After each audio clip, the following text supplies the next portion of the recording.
Nila Ali, the president and founder of the American Muslim and Multi-Faith Women's Empowerment Council. Now, your organization takes on the challenge of internal and external bigotry by empowering Muslim women on the front lines. As a non-Jewish Democrat, what is your perspective on elected officials defining anti-Semitism instead of the Jewish community itself? Well, first of all, thank you so much for having me on this esteemed panel. Yes, I'm a proud Muslim Democrat, very devoted. And to me, good leadership means being responsible leaders. So confronting issues of bigotry, taking them head on, challenging them, even if they are the unpopular thing to do, well, that's what I believe leadership is all about. And that's what we do at my organization. So we believe that as Muslims, we don't get to define what is anti-Semitism. The Jewish people do. And so we as Muslims, we get to define Islamophobia. We work with the Jewish people to define both, and we counter both of those. Representative Ilhan Omar, when she came out with her anti-Semitic tropes, we challenged her, and we got our Jewish friends to explain to the Muslims who thought, why is that hurtful? And we got her, our Jewish friends to explain why it's hurtful and the history of it. It all stems from education. So recently, when Representative Tlaib's office was contacted, why her participation in this sham of an anti-Semitism panel, by she's fine. They said she's committed to fighting anti-Semitism, but she only called out white nationalists as a source. So it's either her arrogance or it's misdirection that she didn't mention the left-wing anti-Semitism. That omission is very important because she's been on the forefront of progressive anti-Semitism. And that's what we do. We, as responsible Muslims and Jews and Christians in my organization, we challenge that bigotry inside and outside. And so many women like me, many men have been calling me and asking, okay, so explain it to me. And what did she say? And why is it wrong? And a lot of women like me have said, we want to join AMWEC because we don't believe, we think this is wrong. And she does not represent us. And so they're looking for alternative leaders, and they find AMWEC and women like me, they want us to be a majority voice because they don't feel like their voice is represented, and neither is mine. I don't think Rashida Tlaib or Ilhan are representing me and my community. And in fact, I'm saddened by that because they were the Muslim Democrats who were elected, the first ones. They should have made us happy and proud. They didn't. So I think it's a time to take a look at what we're doing in the Democratic Party as well. I ask my leaders all the time, I'm a Muslim, and if I can see it, you should be able to see it too. Now, what I'd like to ask you, as an American Muslim voice that is also facing bigotry, what is your best advice to the Jewish community when it comes to dealing with such hatred?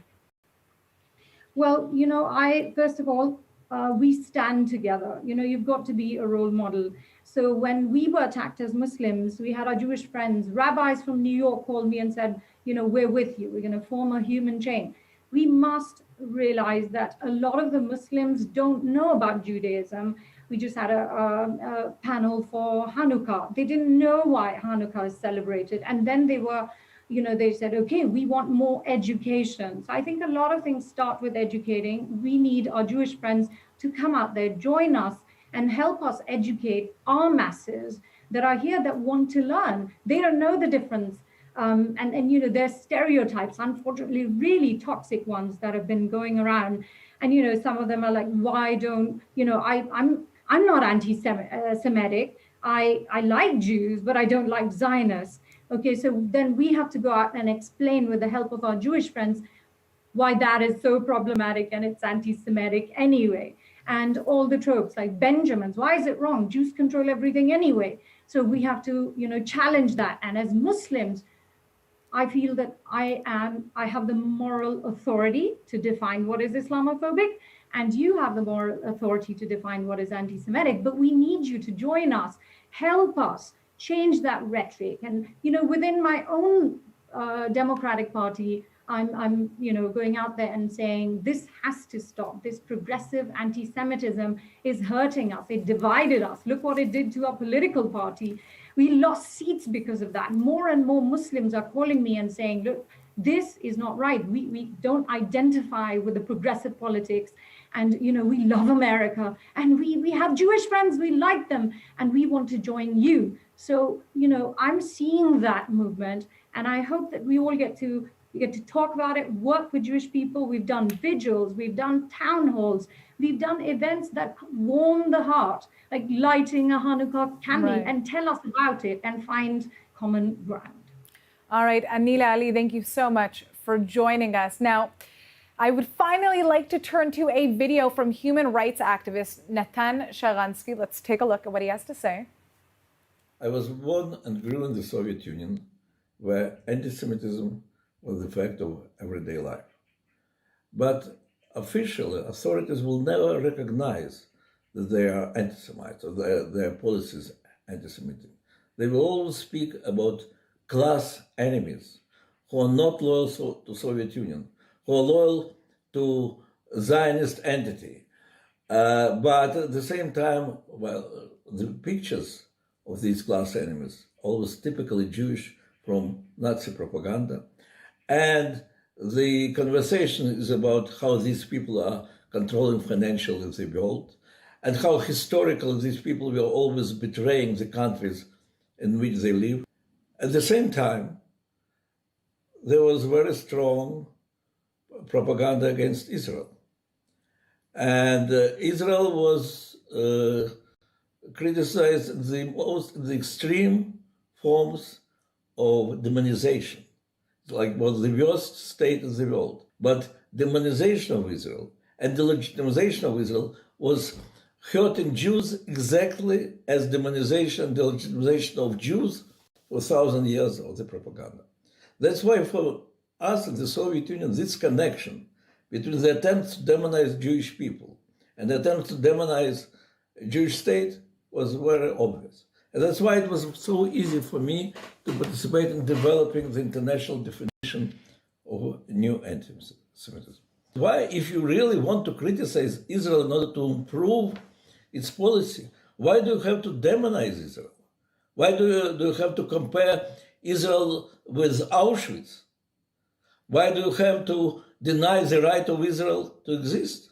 Why do you have to apply to Israel standards which never apply to any other country in the world, the most democratic and the most dictatorial?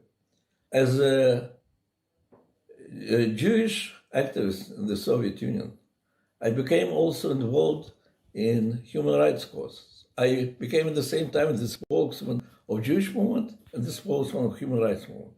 But today, when there is kind of attempt to hijack the cause of human rights from Jews by so-called progressives, it reminds me of my past. There is no such a thing as individual justice. Justice has to be for the group of oppressed, and it has to be directed against oppressors. What it practically means? It practically means that there are the whole groups of people who belong to the right identity and those who belong to the wrong identity. And the states who have always to be condemned and the groups of people who always have to be condemned. Jews are guilty in belonging to the wrong state, the state of Israel, to the wrong group, which is responsible for everything from bringing black slaves hundreds of years ago to America, and today bringing foreign office workers to replace American citizens. So it doesn't matter whether this criticism comes from the left or from the right. In both cases, Jews are accused as a group, and Israel is accused as a Jewish state. It has nothing to do with human rights. The international definition of an anti-Semitism, which puts red lines, doesn't permit to demonize and legitimize Israel, is very good, because then you can feel very free criticizing Israel without crossing these red lines. But the fact is that those who are behind denial of these definitions are those who really want to destroy Israel. And that's why they do want that Israel will be demonized and delegitimized each time. All right, thank you. thank you so much for joining us. All of your answers were amazing, and obviously it was great to hear from Natan Sharansky. I'd like to now give the floor to some of the viewers who are watching from around the world so that they can ask some questions of their own. We'll take 2 or 3 questions so that we have time to move on to our next panel of incredible guests. So let's hear any questions, guys?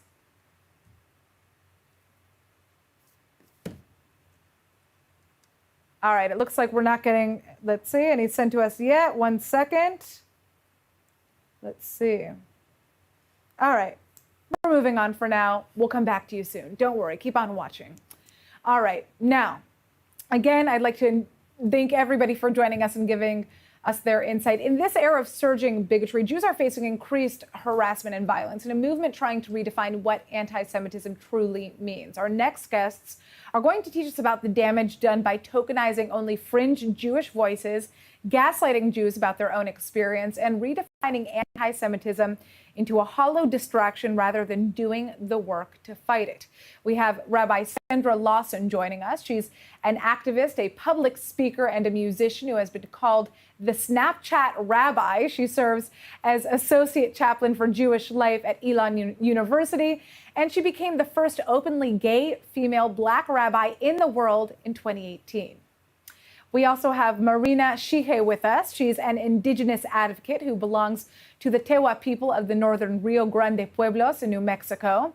She's a Sephardic Jew, and today she serves as a legislative advisor to the Al Pueblo Council of Governors for the 20 Native American pueblos of North Mexico and Texas.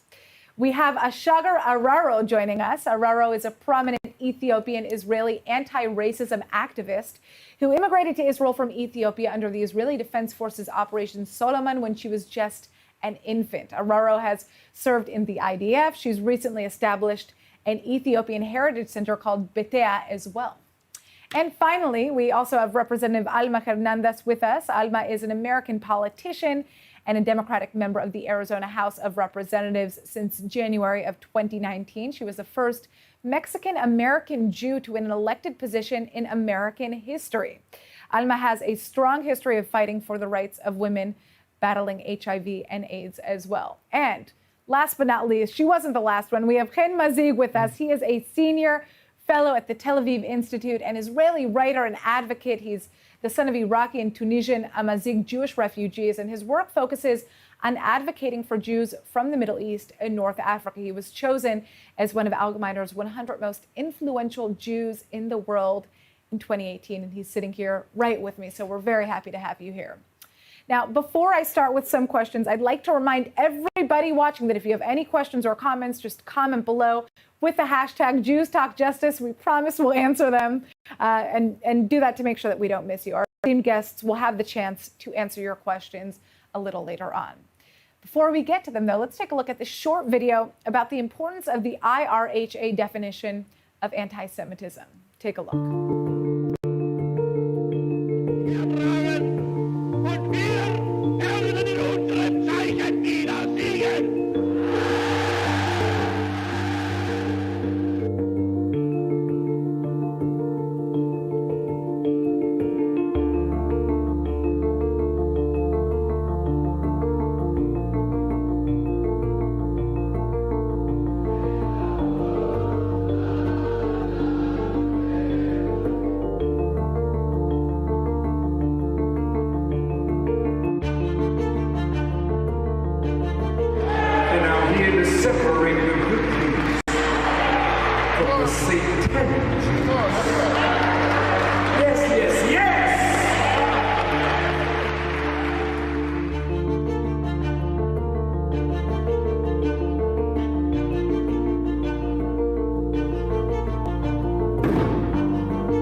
You know, as an Army officer, I know that you can't really confront a threat effectively unless you first define the threat. Well, we have the greatest tool ever to define that threat.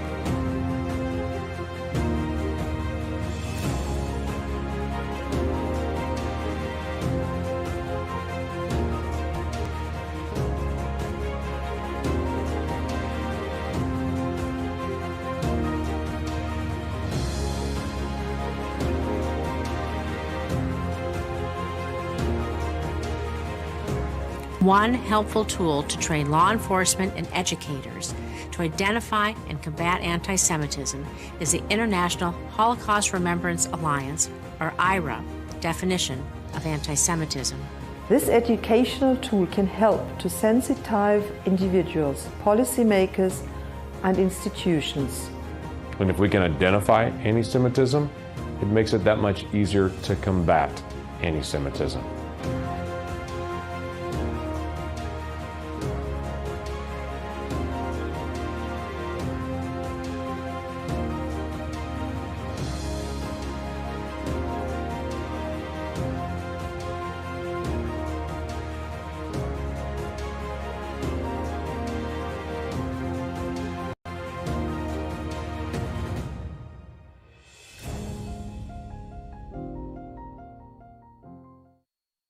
All right, so Chen, the first question is for you. Do you think that anti-Semitism has become a problem in popular social justice movements and the progressive movement as a whole? And how do you think that this needs to be addressed?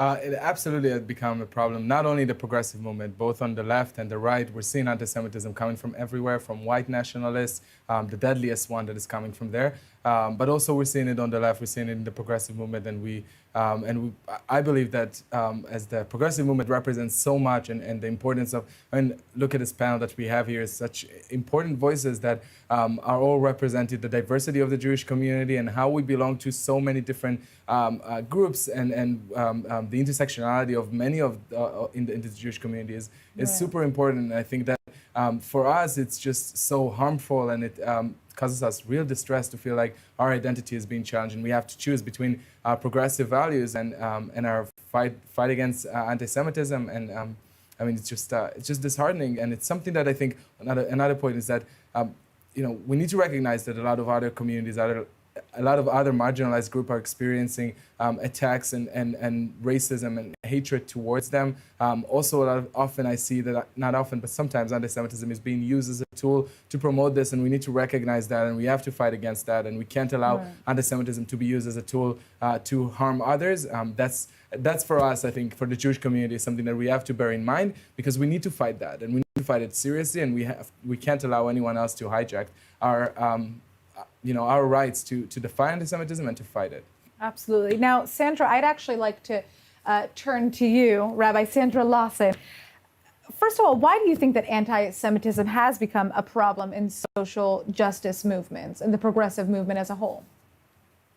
So what I'll say is, I want to just lean on what Chen said, which is that anti-Semitism is a problem that is not a left problem, it's not a right problem. It's, I live in the United States, so I'll center the United States because that's where I am. It is a problem because it's a problem in the United States. And what I've said in other spaces is that I think the Jewish community is in a space right now where the Black community has been for a long time, is we recognize that racism is inherent in our society. It's part of the foundation of the United States. And anti-Semitism is inherent in our society because we live in a Christian society, a Christian-centric society. And therefore, until people start to really take a good hard look at how anti-Semitism is built into our society and is built into Christian hegemony, we're not going to move forward. Yes, there is definitely anti-Semitism on the left, and then yes, there's definitely anti-Semitism on the right, because it's not a left-right issue.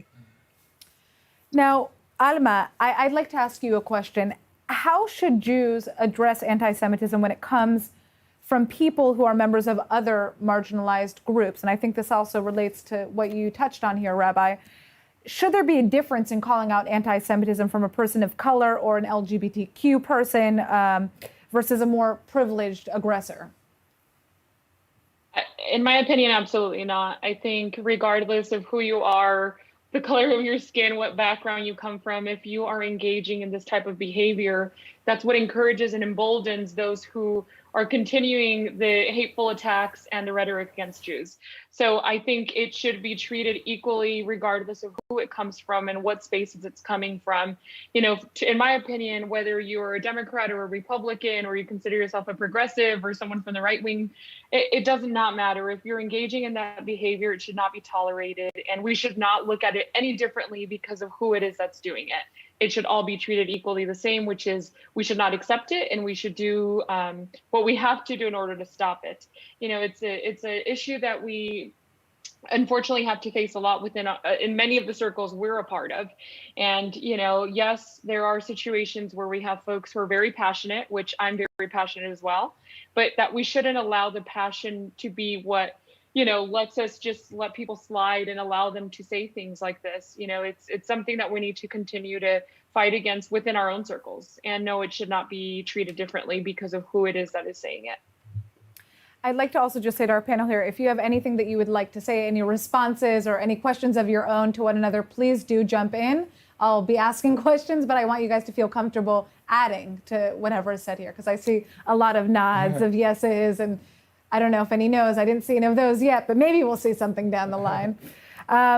Okay, so Chen, do you have anything that you'd like to ask in response, or would you like me to move to my next question? No, just echoing exactly what Rabbi Sandra said and Alma. I mean, it's so important that we treat this as a phenomenon that doesn't know any political wing, and we need to make sure that it's not being utilized and that we're not used as pawns in political fights, because this is the biggest threat to the fight against anti-Semitism, and that's what exactly we're here to fight. We don't want it to be used for politicians. We don't want it to be used by leaders that want to get elected again. It's important that we fight it, no matter where it comes from.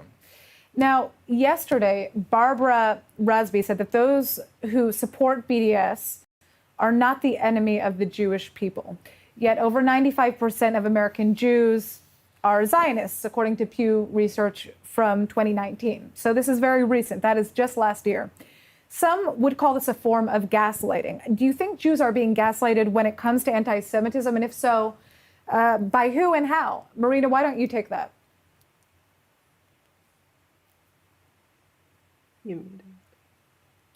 Sorry. There we go.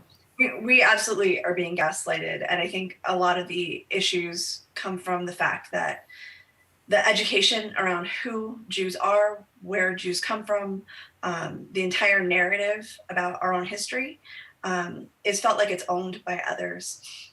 And we see this a lot in indigenous spaces, and with Jews being an indigenous people, we're experiencing nothing different with that. It's just a form of cartoonization, dehumanization, masculinization. But in this space, it's this political narrative that's espoused. So we're seen as very strong and powerful and incapable of suffering from oppression ourselves. And others are gaslighting us mostly because they have these false definitions and sense of ownership over our realities. I think that additionally, in terms of that, we're not always able individually to speak out and speak up. So I'm very thankful that this group has gotten together to address this, especially against organizations such as that panel last night, as well as the support of the IHRA definition. Now, Chen, any comments or any responses to that from our panel? I mean, I just am really happy to see this group. I'm just keeping on being amazed. I think it's one of the most amazing panels I've seen in the Jewish, and I wish every panel would look like this, that we will, we'll bring forward those voices that often are not heard. And as Marina said, just connecting to that, like, we often feel like we're fighting it by ourselves, but we need to remember that there's many people that are like us out there.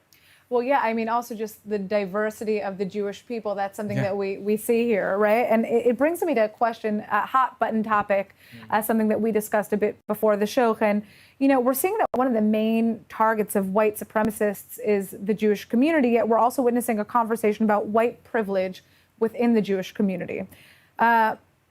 How can we reconcile white privilege with Jews being killed by white supremacists? Who wants to take that fun one? Asha. I think, hey. Go ahead. So I think, first of all, we have to remember throughout history, Jews were never considered white. People, society, countries didn't view Jews as white, and it always looked as a minority.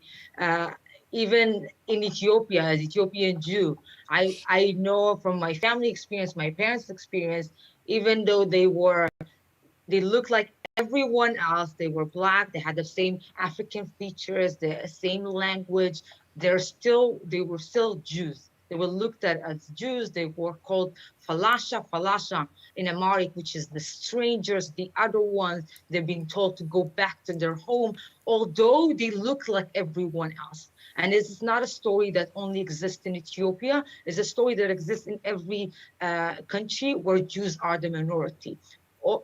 Throughout history, Jews were looked as the others in different society, and we have to acknowledge that, and we have to educate people about that. I think a lot of the hatred we see has come from lack of knowledge. I believe, like in my heart, that people are not born full of hate. They're not born bigot. They are not born like trying to do something bad to a group of people, but they are being taught several ideas or being given several understanding about the world of different groups. And once we understand that and we educate people about who we are as a people and show our diversity, one of the things that the reason that my family and I have decided to build an Ethiopian Israel Heritage Center is not because this is what I had a lot of things going on, and we said, like, what is the most important thing? Like we said, like, what can make people get closer to each other? What can we connect between people? And we said, talking about the stories. Everyone has a story.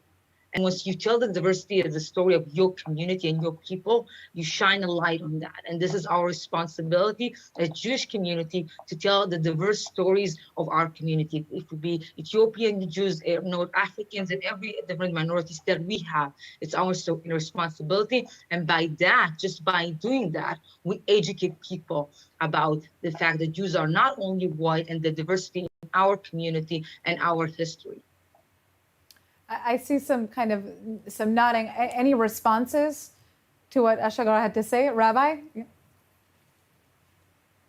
Let's unmute you. There we go.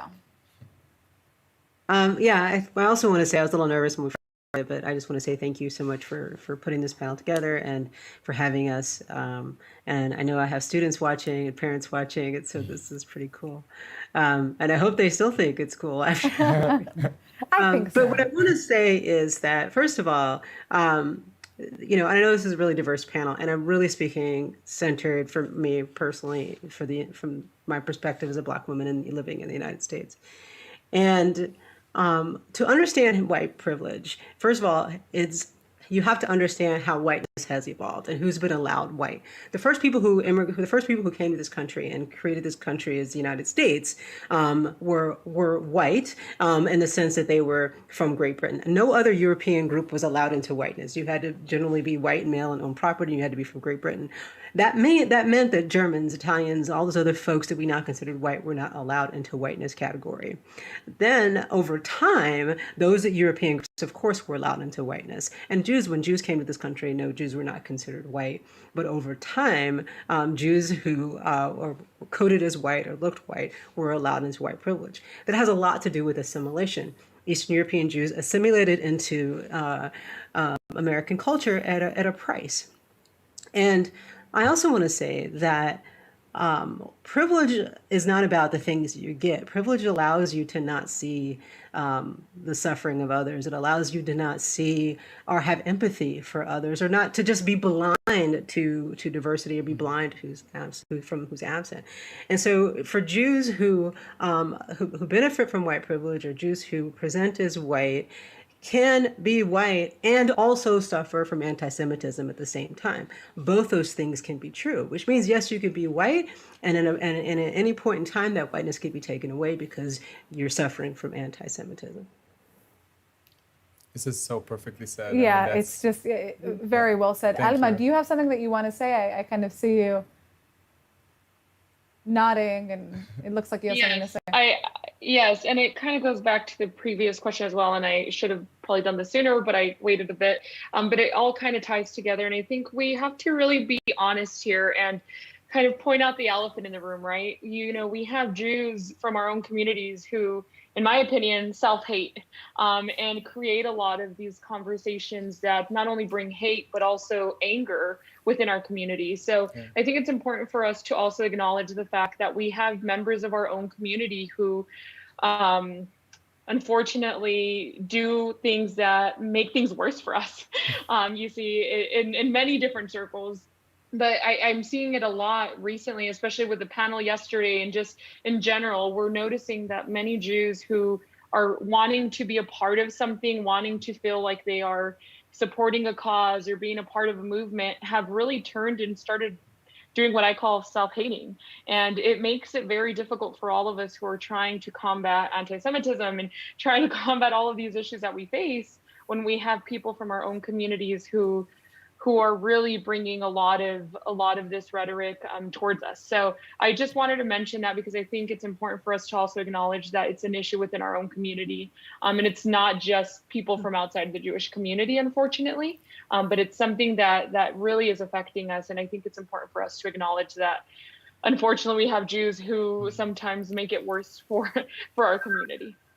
If I can just connect to that, I mean, it's so important to understand that we're not different than any other minority community. I mean, as a gay man, I know that there are gay people that oppose same-sex marriage. There are some people in every community that oppose the civil liberties and the best interests of this minority community.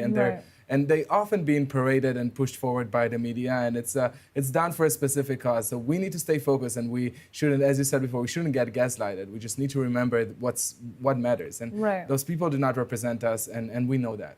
All right, so we can go off on so many different tangents here. Let's be honest. We have so much that we want to cover. I'd like to talk a bit about the Israel anti-Semitism connection here that we keep on seeing. You know, in many progressive spaces, Israel's become a litmus test of sorts. We've seen Black Lives Matter events ask for no Zionists. We've seen Jewish pride flags banned from the Dyke March and various slut walks, all because they remind people of Israel. Do these bans help or hurt progressive movements? And how do they affect diverse Jews who need support in both that fight against anti-Semitism and other injustices such as homophobia, sexism, and racism, all these topics that we've just mentioned right here? Who'd like to take a stab at that? Asha, let's see. Okay, Alma, there you go. Here you go.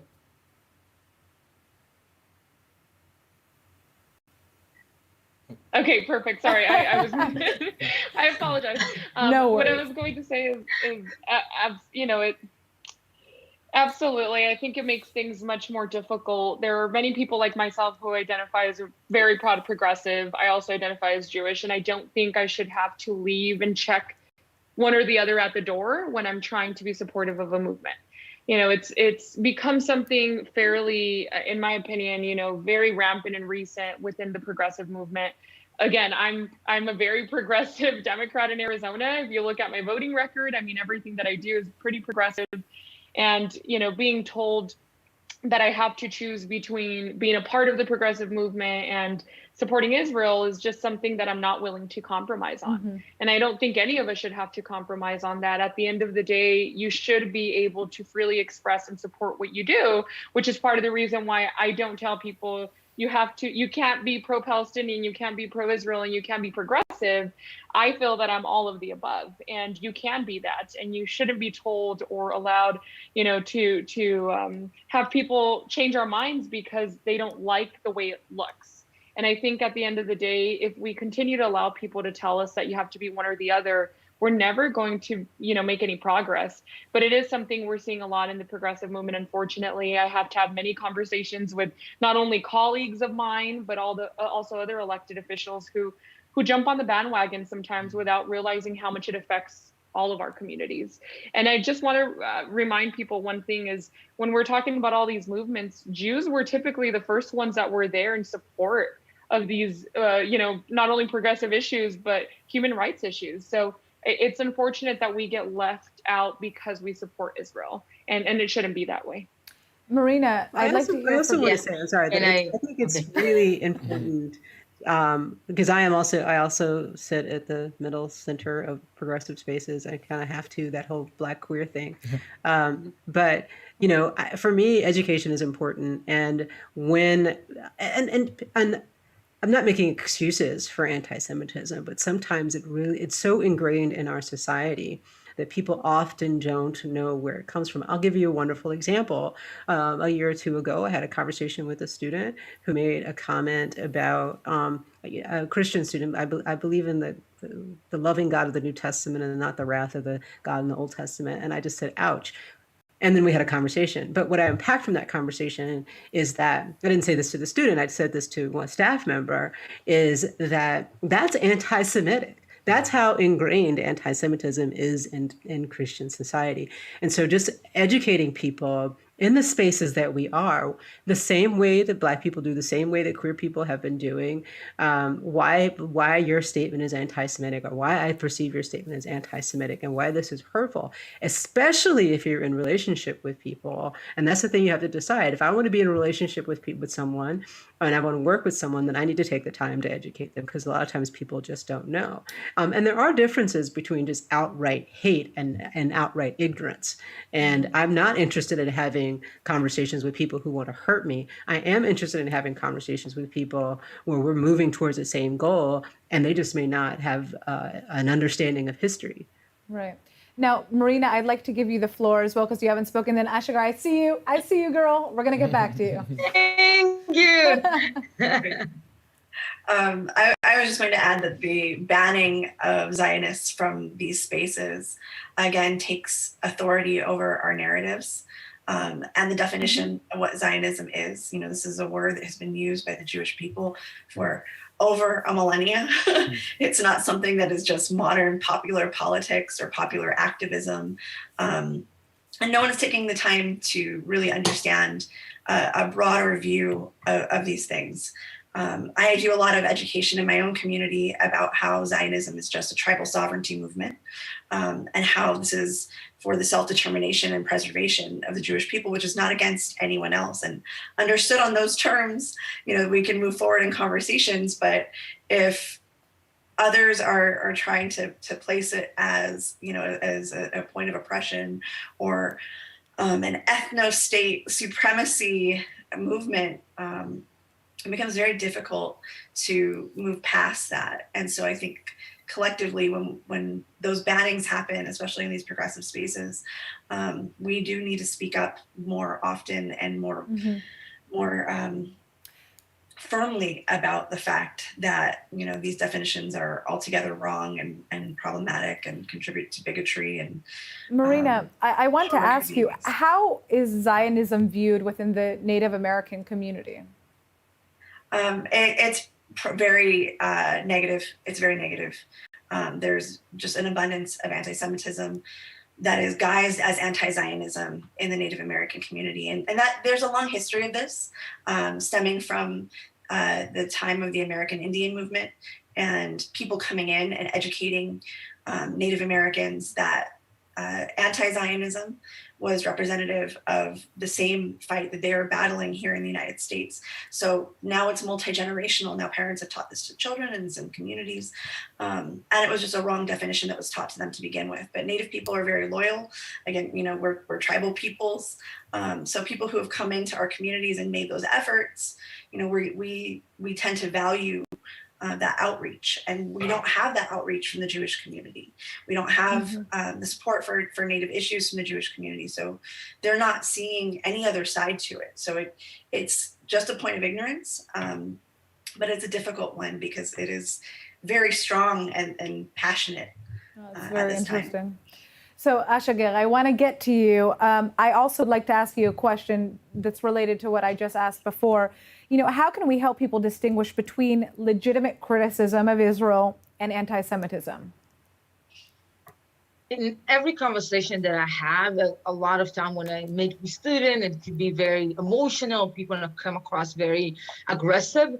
The first thing that I do is try to calm people down, and I would ask, do you believe in the right of Israel to exist? This is the first question.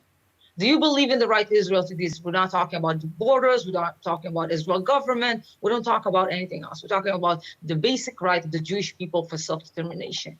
If you believe in that, if you believe in this value, everything is feasible. You can talk about history. We can talk about position, this or the other. But once you say, I don't believe the Jewish people has the only people that don't have the right for self-determination. For me, this is a sense of anti-Semitism. It's okay to criticize Israel. People who follow me over Facebook and see my Hebrew posts can know that I criticize Israel. It's okay and it's legitimate, and this is what makes Israel a vibrant democracy. But saying that we are the only people that are not allowed to have a self-determination, this is anti-Semitism. When you talk about Jews, talk over Jews, and not giving Jews the space in order to define their own own oppression or own problem or struggles, this is a kind of anti-Semitism, and we need to acknowledge that. And what I wanted to point it out about a previous conversation is that, in my feeling, for so many times, Jews are waiting to be included in the conversation. They're asking for a permission to be a part of this movement, a permission to be in the anti-racist movement, like anti-racist, pro-LGBT community, rather than saying like, we are not waiting for anyone's permission. These are the values that we believe in. We believe in equality. We believe in anti-racism. We are willing to fight for it. This is our values, and no one, no matter what you believe, can tell us what we can or cannot believe in. You cannot tell us that our religion or our perspective as Zionists can prevent us from standing with you in your fight. And this is something that I strongly believe that we need to stand with every group that we need to stand for the values rather than the cause. We need to stand for the values that we believe in, no matter what other groups tell us.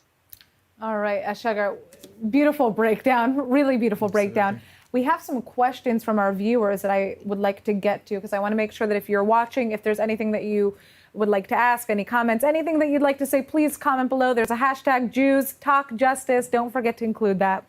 So we have a question from Daniel in New York City. In my parents' and grandparents' generation, standing up for Israel was a progressive cause, David against Goliath. In my generation, the progressive narrative around Israel has been flipped. Why? Why don't you start with that, Chaim? Well, that's really important, because it's an important question, because I think this is the basis of everything we're doing. There is a real issue here in Israel. There's a conflict that is happening. There's people that are aspiring for self-determination, and we still have this conflict that is unsolved. And I think that it's important for us to know that this has to be solved. But I don't believe that anti-Semitism is connected to only that. I believe that a lot of people are impressionist and seeing this stuff and feeling, and there is an important issue that we can't ignore with the Palestinians. There's a conflict that we need to address, and I hope that one day we will solve. But I think that everything changed for my family, at least, that they came from Iraq and Tunisia. Back then, it was the whole Middle East and North Africa. It was what it is today. I mean, it still is, but the focus was very wide, and it was from North Africa all the way to the Middle East and going up to Iran. And Israel was what it is today still, but back then it was viewed as this 0.03% of the Middle East. And now everything has changed, and everyone are uber focused only on that. And I think that for me personally, I mean, I think that this issue has to be more broadened, and we have to understand that my family came with trauma from Iraq and North Africa. They were oppressed as Jews. They lived as dhimmis. They were prosecuted for being Jewish. They were never considered as Arabs in Iraq. They were never part of the preferred, the privileged majority in Arab countries, because, as we said before, I mean, they're in a majority-dominated Christian society, white Christian society.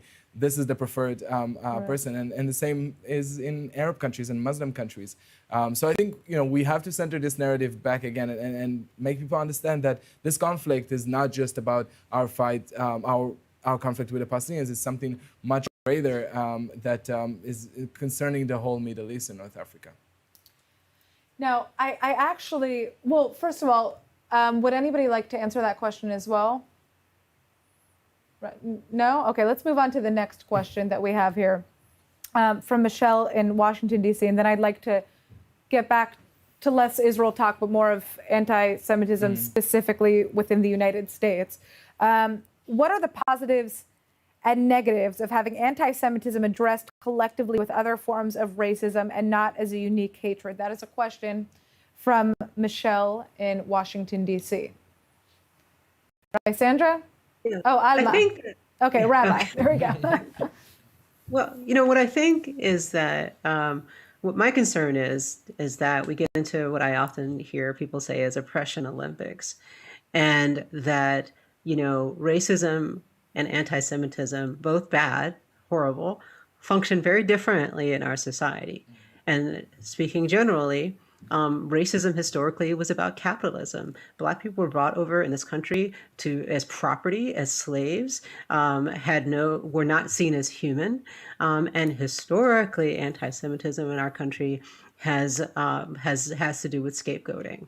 And so, especially at hard times, or when a large population of immigrants come, or economy tanks, you see anti-Semitism rise because Jews are scapegoated.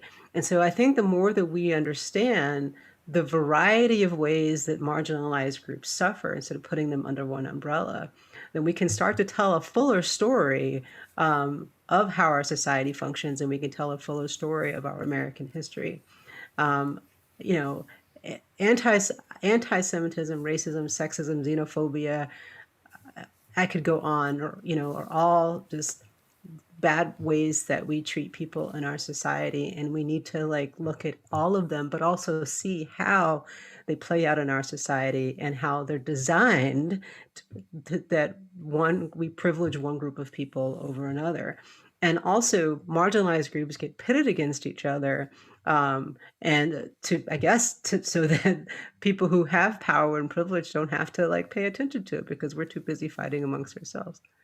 Yeah, that's such an important point. I'm sorry for interrupting, but everything you're saying, you all are brilliant. But this is an important point. I met this blogger from the UK just last month, and she's a plus-size model, a black woman that speaks about these issues. And she made an ignorant comment a few years ago, and about an anti-Semitic ignorant comment. And I met with her over and over again, and we started working together, and we're still in touch. And I've seen this person really, she was so hurt, and it felt so horrible for what she said, but it was really just out of ignorance.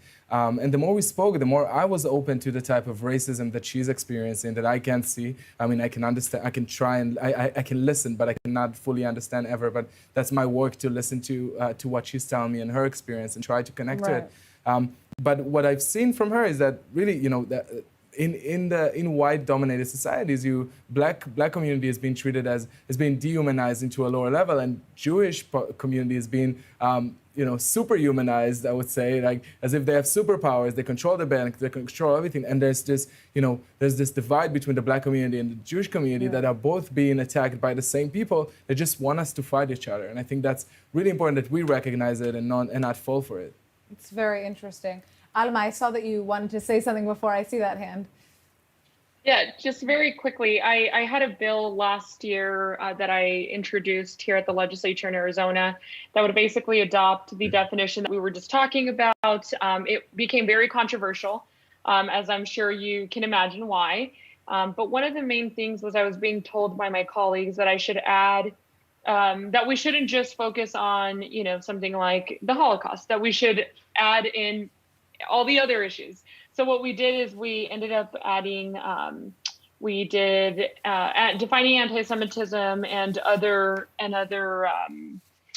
I forget the exact name of the bill that we did, but either way, they wanted us to include more, right? More history. But I think it's important for us, as Rabbi Sanders said, we should not take away from what the issue is that we're trying to address, which is anti-Semitism. It's not like any other, I wouldn't want to compare it to any other hate or discrimination that goes around in the country. I think it's its own thing. And I think it's also very troubling that, the recent study, I think it was 2/3 of millennials, or a third, that don't even know what the Holocaust is, that the Holocaust even happened. Yeah. And that's part of the reason why we need to continue to push for, educating people on what anti-Semitism is, but also the Holocaust, because you can't really explain to people if they're using the hatred and all of the rhetoric that we're hearing, but don't really even know what the Holocaust is or that the Holocaust happened, there's a problem. So, it's part of our duty to do what we can to ensure that we are keeping it separate and its own thing, because it is. We can't mix it with every other issue that we see going around the country because there's nothing like it. You can't compare people's struggles, and I don't like when people do that. But we need to be able to give everyone their own opportunity and space to share their stories. Yeah, that's the difference between intersectionality and identity politics. We need to listen to one another. It's not about competing.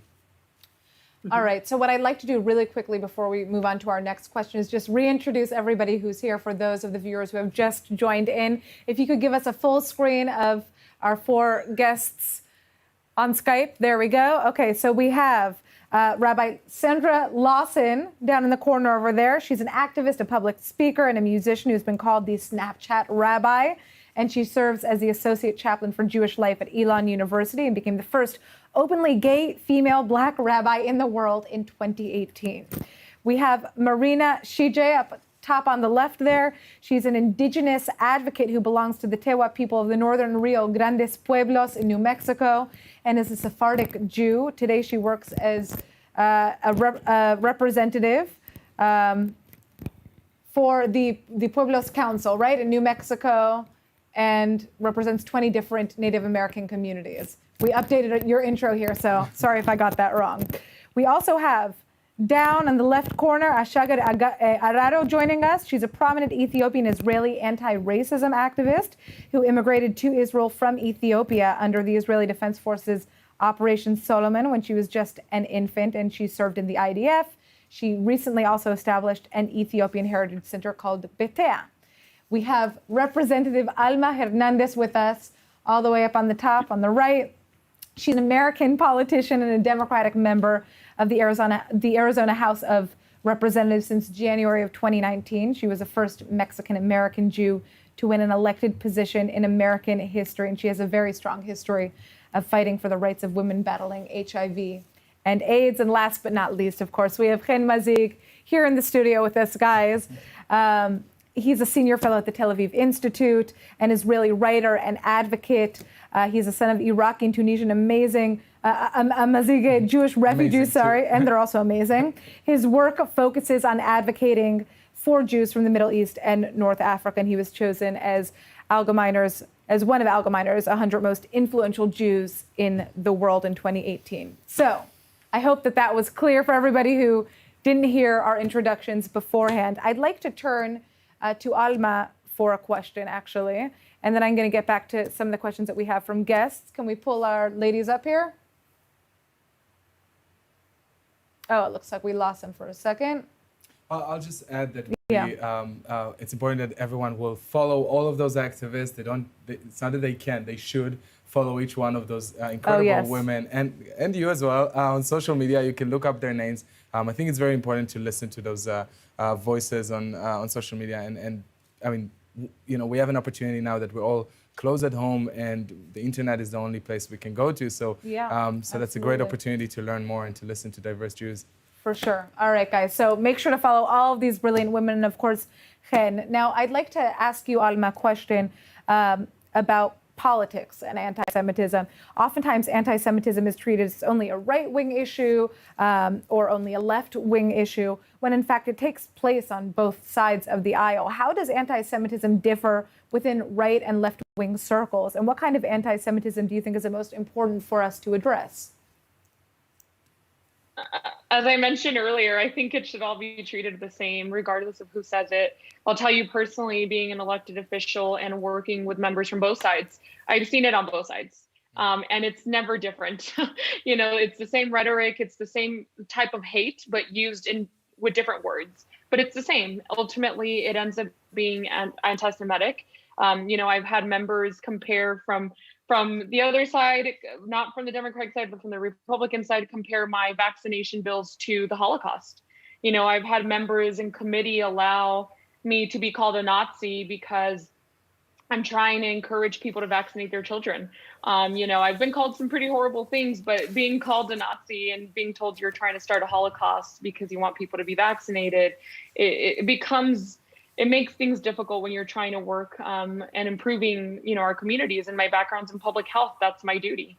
It's something that I've seen, you know, references when I'm explaining votes after I've spoken. I've had members make comments about how we're not in Germany, and make comments of that nature. And it's important that we treat them all the same, regardless of who says it, when they say it, and what side of the political aisle they're on. It's wrong. It should be called out. I call it out constantly. You know, there's been situations where my microphone has been cut off when we're debating, because I've been very upset and I've called out certain folks for the things that they have said. But I'm very unapologetic about it. And I think we all should be. We shouldn't allow, just because you're a member of the certain party, to just go along just because you're a member of the party. You have to call it out when it's wrong. So. All right. Well, I have another question for everybody. This is from a viewer. And after that, we are going to turn to our incredible artist, Jory, who has been working throughout this entire live show to create something beautiful for us. So we have a question from Arthur from Boston. His question is, how do we support the wider anti-racism movement while also addressing an emerging trend in anti-Semitism coming from certain Black celebrities like Ice Cube, Nick Cannon, Deshaun Jackson, and stemming from Louis Farrakhan? Who would like to answer that? There we go. Shagar, there you are. I think, first of all, it's our responsibility to build bridges. We shouldn't talk about the Black community only when it comes with anti-Semitism. We should be allies to the Black community no matter what. When we see the Black community being suffered by police brutality, racism, or discrimination in any way, we as Jewish community, we as people need to stand up and speak up. When the only time we have a conversation with the Black community is related to our needs and our suffrage or our problem, that makes us look bad. That makes us look like we only care about our issue. So real allyship starts when you care about the other person. So I feel like this is the first step. The second thing, I would say, you can criticize minority voices in the Black community and call them out without hurting the Black community as a whole. Mm-hmm. I can call out Ice Cube for his anti-Semitic remark and still be an anti-racist activist. One doesn't negate the other. And we should talk about it, and we shouldn't be ashamed about it. We shouldn't be shamed out of the conversation. I feel like a lot of times Jews are embarrassed or don't want to be perceived in some way, so they will shy away from the conversation. And we should speak up. We should say what is on our mind and call out people who act in anti-Semitic views. But at the same time, we should be truly allies and care about the issues that this community is facing. I also want to add, thank you, Asha. I want to add just a little bit, a little personal narrative here.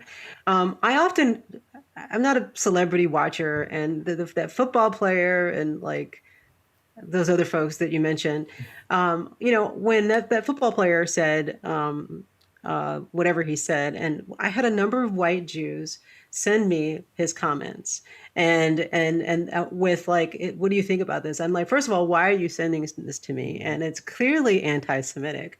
So what's your point? The reason I'm bringing this up is that when Black and brown people say things that are anti-Semitic and then sending it to the one Black Jew that you know, or the few Black Jews that you know, it's presenting this idea that I'm also not hurt by these comments.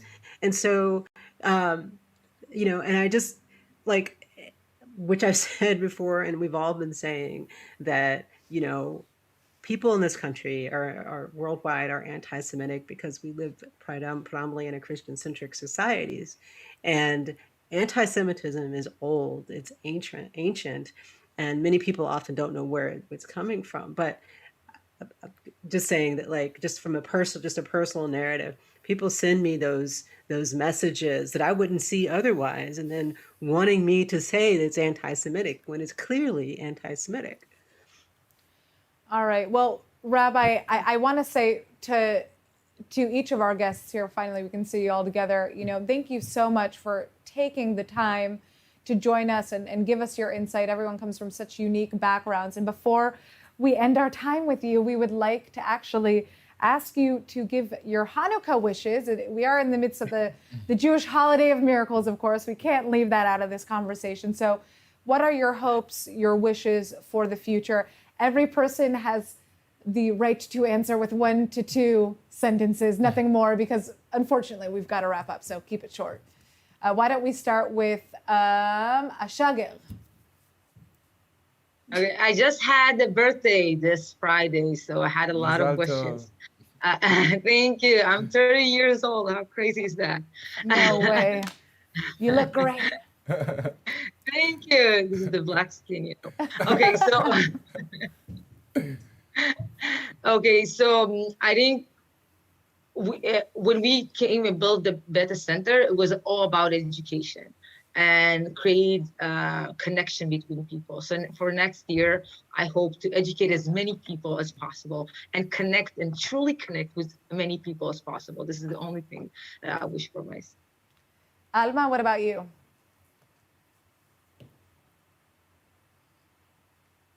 Sorry, I was muted. I really would like us to wake up one day and not have to deal with this nonsense of anti-Semitic rhetoric, especially in politics. I really hope that moving forward, we see less of it. Marina, what about you? Hanukkah was a revolution. It was a revolution that renewed our people. And I think in our own lives, we all can find ways that we can replicate, those revolutionary acts, and that we can take efforts to renew and restore ourselves as the Jewish people and our place within the rest of the world. Beautiful. Rabbi Sandra Lawson? Hanukkah begins on the 25th of Kislev. Christmas begins on the 25th of December. I don't know if that's a coincidence or not. And as the days get darker here, this has been a really sucky year in a lot of ways. Pandemic, people demonstrating, realizing our society is not equitable. And the season of lights, whether it's Hanukkah or Christmas, reminds us to put more light into the world and reminds us that light is holy. And so I want more light and move into the world as we move into the secular new year. I'm all for that. Craig, what about you? I have two. First is that I hope, like we learned from the Maccabees and like the work of Ours for Israel, we recognize and begin to manifest our power, both individually and as Jews. And I hope that both my 2-year-old and I survive quarantine together. One of us is making it out. We'll see which one it is. We'll check in on you in a couple of weeks. We'll see what's up. Anila, what about you? Bismillahirrahmanirrahim. In the name of God, most merciful, I send warmest greetings to the Jews celebrating Hanukkah throughout the world and in the United States, many of whom are my friends. And I say, I hope this miracle of Hanukkah, the lighting of this candle, brings education, because my rabbi friend told me it has roots in that. And let's educate each other about our culture and our religion and our faith and its practices. So wishing you, your Muslim sister here. Beautiful. And finally, last but not least, we also do have Chen here, Eli Kohanim. Hi there. So following my sister Anila Ali, I'm all about the Abraham Accords and this visit that I saw miracles happening in front of my eyes in the Gulf region.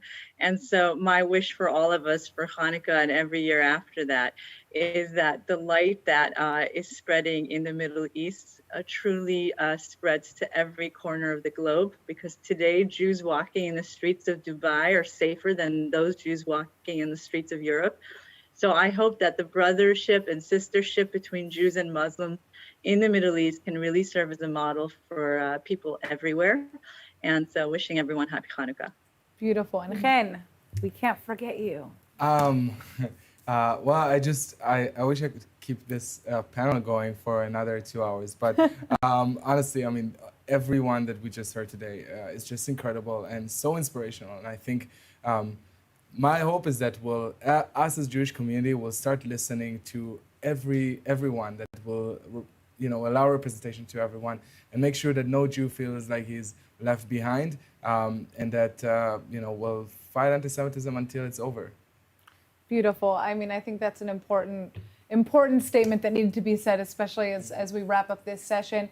I'd like to thank all of our guests, Elikoni Manila, Ali Ashaga Araro, Alma Hernandez, Craig Dershowitz, Rabbi Sandra Lawson, and Marina Shiche for joining us and giving us your insight. You're just all brilliant. It was amazing. It was amazing. Follow them, guys. Follow them online.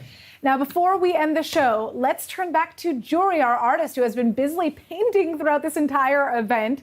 Show us and tell us what you've done and why you have painted this specific individual. Okay, let me come over here. So I am a Japanese artist and muralist, and who I'm painting today is Sugihara Chiune-san. He was a Japanese diplomat during World War II in Lithuania, and he actually issued so many illegal visas for Jews to flee Europe. He defied the wishes of the Japanese government to get these people to safety. So he's one of my heroes, so wanted to paint him. That's beautiful. And what does it mean for you to be able to take part in this event and paint something for the viewers? Is there any message that you'd like to send? I guess maybe for people who might feel unrelated to this topic, maybe Japanese or artists, maybe who have never been to Israel, to just keep an open mind and don't go along with whatever seems trendy, but see for yourself. Like, I've been to Israel with Craig's organization to paint, to really see for myself. And like people said earlier, a lot of the hatred comes from misinformation. Beautiful. So, and let me bring it closer so you can see, because it's hard to see back there. Yeah, please do. I think we'd like to see all the details here. Wow. Oops. Look at that. So She's been here's painting him, this and then over the here's course of the, it's crazy that you did this within so little time. I mean, it's just amazing. It was kind of hard. And this is a stamp from the actual visas. Wow. And then let me see, and here's, I'm not good at doing this webcam, but here's some text from one of the visas of somebody I was able to meet that showed me her visa for her family. Wow. This is just beautiful. And of course, everybody, you can check out Juri's work online as well. Thank you so much for joining us and creating this masterpiece for us so that we have something pretty to look at the end of this event. All right, my friends, that is it. That's it for our live today. We would like to thank all of our guests and our viewers for joining us today for our first ever panel, Dismantling Anti-Semitism, Jews Talk Justice. Hopefully you've been able to gain some tools and some insight as to how to combat anti-Semitism in the future. And this event has been organized by the organization's Combat Anti-Semitism Movement and the Tel Aviv Institute. More than 300,000 individuals from all over the world have joined the movement. And I invite all of you who are watching today to take a moment, visit combatantisemitism.org and sign the pledge. I'm Natasha Kirchuk. Chen Mazig sitting with me over here. Thank you guys so much for joining us and have a lovely, lovely night. Take care.